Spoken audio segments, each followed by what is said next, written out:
revenit cu un nou videoclip cu Rivals și în meciul acesta, nu meciul, totul, o să jucăm Only Knife.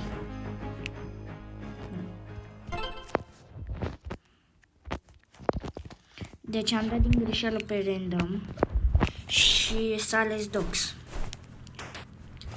Și eu vreau Knife Only.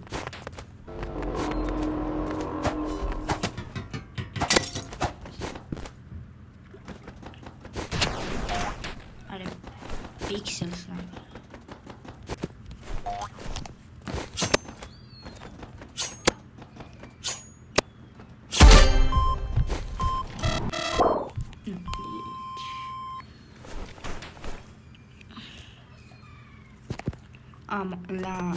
M-a lăsat să luăm ca să jucăm Only Knife. E bun, băiat. Sper să nu fiu ofticat.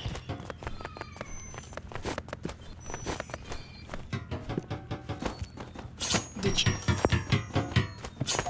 mă aștept aici. Și el are carabin, are key daggers. Are, mamă, ce skin are băiatul ăsta, e bogat.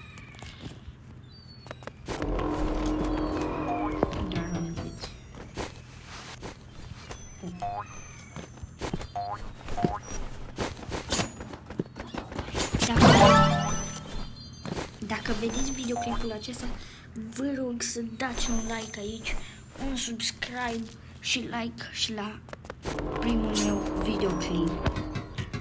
Vă rog frumos, vreau să ajung undeva în top.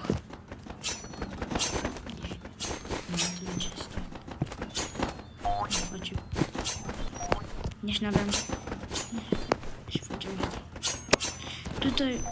vă fac și eu un tutorial acum cum să dați Knife mai ușor.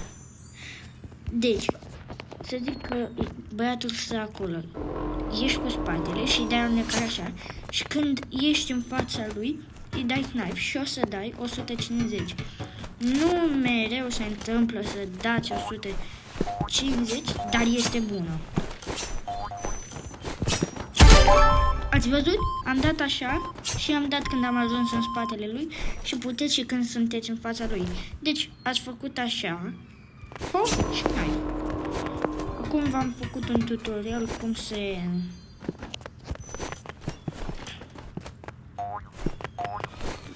dați Knife mai ușor, uitați, și băiatul acesta folosește aceeași schemă pentru a da Knife mai ușor. Dacă o să cad, nu mă mai joc niciodată Rivals, dar mă mai joc pentru că n-am căzut, băiatul. Ok, dacă nu i-am știut schema.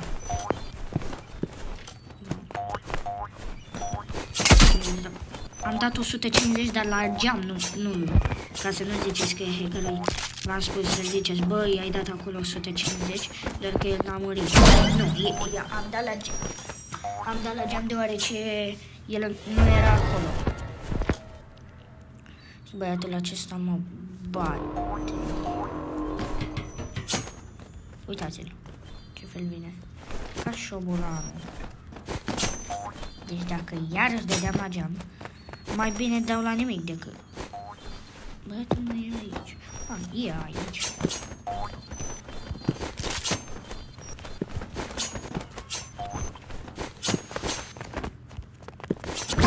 Deci, m-am omorât, acest băiat este foarte bun. Este foarte bun. Nu.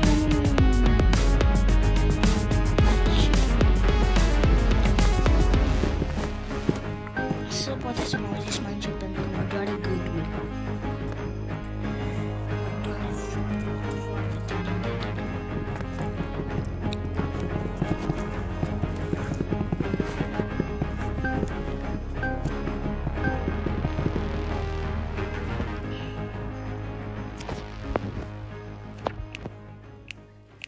Deci vrea Crossroads o să joace cu auto cu siguranță. Ce se face? Dăm în continuare cu...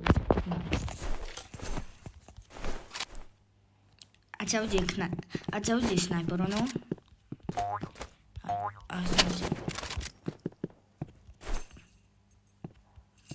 cum am și zis, auto.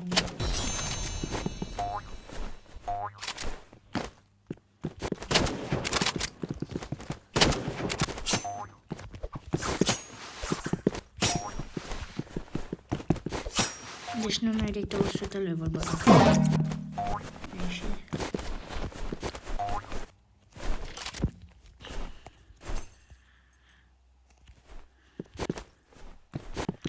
Asta e, mai dăm și băieți de genul acesta. Nu, deci nu. Deci nu se poate așa ceva.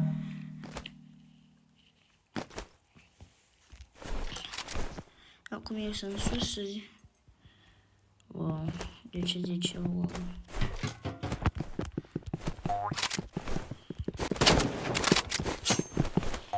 Deci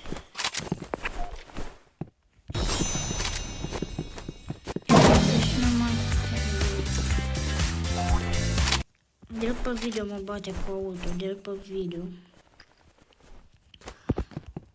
Și dacă vede acest videoclip, să știi că ești un ratat total.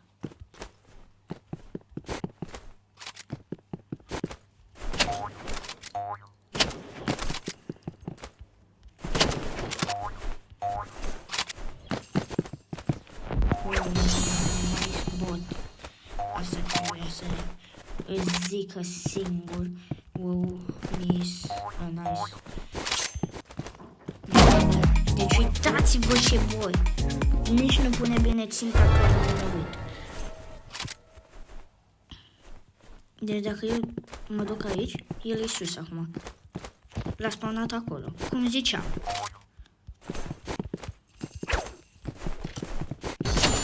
Deci uitați-vă.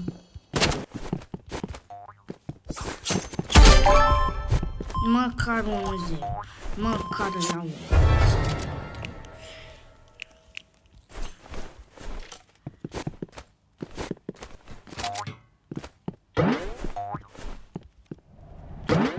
Deci cumva e aici.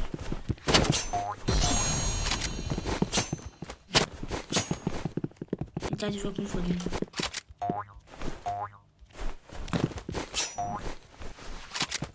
Deci fuge.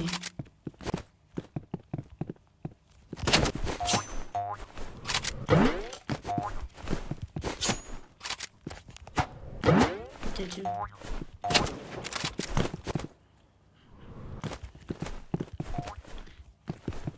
Deci băiatul ăsta doar asta face.